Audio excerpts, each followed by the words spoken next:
Hey guys, welcome back to the channel. I'm the TMax. I make videos about language, culture, and travel. And if you noticed in the thumbnail, in 2023, with just one carry-on, I went to 4 continents, 22 countries. I took 41 flights. I stayed in 43 hostels. I made 44 drone videos, 52 vlogs, and 95 YouTube shorts, all of which you can find in the link in the description below if you were interested in checking that out. And I would 100% do it again. In today's video, I'm taking all those things that I learned from last year and condensing them into 14 tips for travel.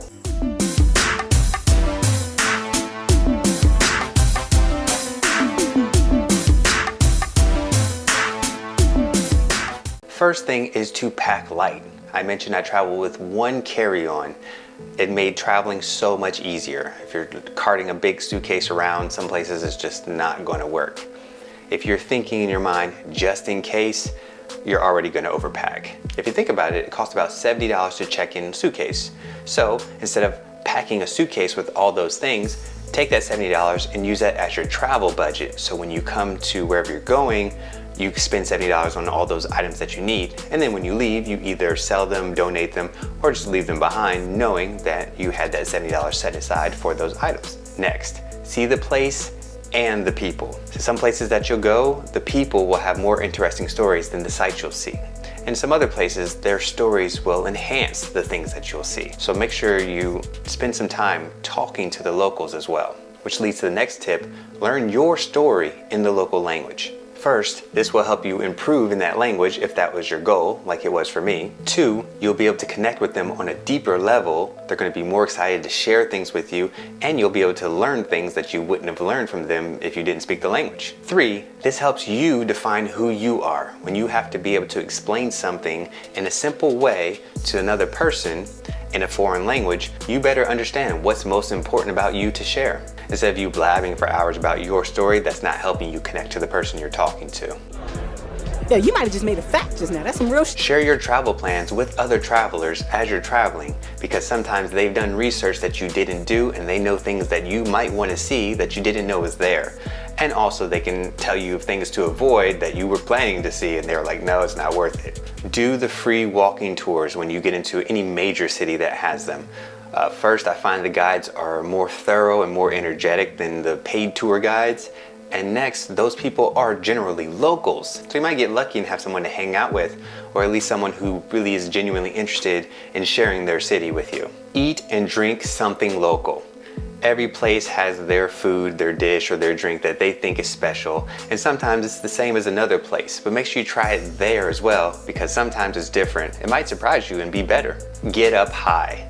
On an observation deck, hike a trail to the top of a mountain or a hill, or if you have a drone like I do, fly the drone, because seeing your location from a different perspective in the air just gives you a whole new level of appreciation for the area that you're in. Be in your photos. Now, I know there's some people who are like photographers and they take pictures for a living, and that's fine. You take pictures of stuff if you need to. But if you're on vacation and you're traveling, be in your photos, because when you're sharing them with your friends, look at this photo of this thing I took. It's like, cool, but if I'm your friend, I'm more concerned about what you did and what you were experiencing. So I'd like to see you, at least in some of your pictures, interacting with your surroundings. If you're traveling somewhere that's relatively safe, wander around the streets. This is one of my favorite things to do while I'm traveling, because you discover hidden gems, things off the beaten path. Again, if you speak the language, you're going to be able to meet people and connect with locals, people who aren't in the tourist areas, who are not accustomed to the tourism, and they want to show you the real way of life. And if you don't feel comfortable with wandering, then hang out with locals through apps like Couchsurfing or Meetup or Airbnb. People are on there and they just want to connect and meet up. So you don't always have to pay for a tour guide or pay for some experience. You can also just meet people. And with these apps, the people should be vetted. They have reviews and comments, so you know they're not crazy people and they're not gonna kidnap you, but they're somebody who's interested in sharing their culture and they're used to meeting other people. That's a great way to connect with a local without having to wander around and maybe not having to learn the language. Never buy an international SIM card at the airport. Never buy a tourism SIM card at the airport or anywhere online. When you travel to a country that allows you to buy the SIM cards at a tobacco shop or at a convenience store, buy try those. One, you'll get a much better package for a fraction of the price. And two, when you're leaving the country, you can sell your SIM card to another person coming in and recoup your money. That's genius. Track your spending. If you know how much is left in your budget, it's easier to make those spontaneous and wild decisions because you know you have the money for it. You should be teaching classes, you stay dropping out. I've done a few videos on this channel about how much money I've spent in different areas. I'll leave a link in the description below if you're interested in those kinds of videos. I'm a digital nomad, so I always track my spending to make sure I stay within my budget based on how much money I'm earning. But by you tracking it, it would also help you to make decisions on if you're going to splurge in this place or if you need to be a little more economical in another. So my next tip is to get a credit card that offers you perks like lounge access or global entry if you're an American. It will pay for itself the more you travel. And if you travel as much as I do, it would absolutely be worth whatever that annual fee is. And my last tip is to avoid FOMO. This is the fear of missing out. When you get to a location, you want to do it all, right? You want to see everything. Maybe you only have a week, so you're just like, go, go, go.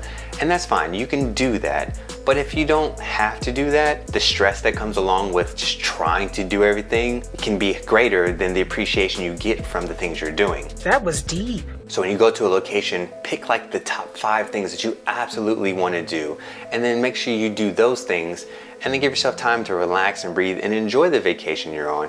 And then if you have the energy or the time, you go and start doing other things. And if you really like it, you'll find a way to travel and visit there again. So these are the things that I learned while traveling last year, and I thought that would be helpful for other travelers.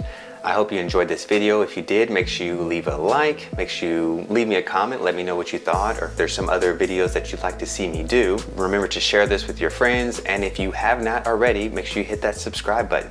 And I will see you in the next video.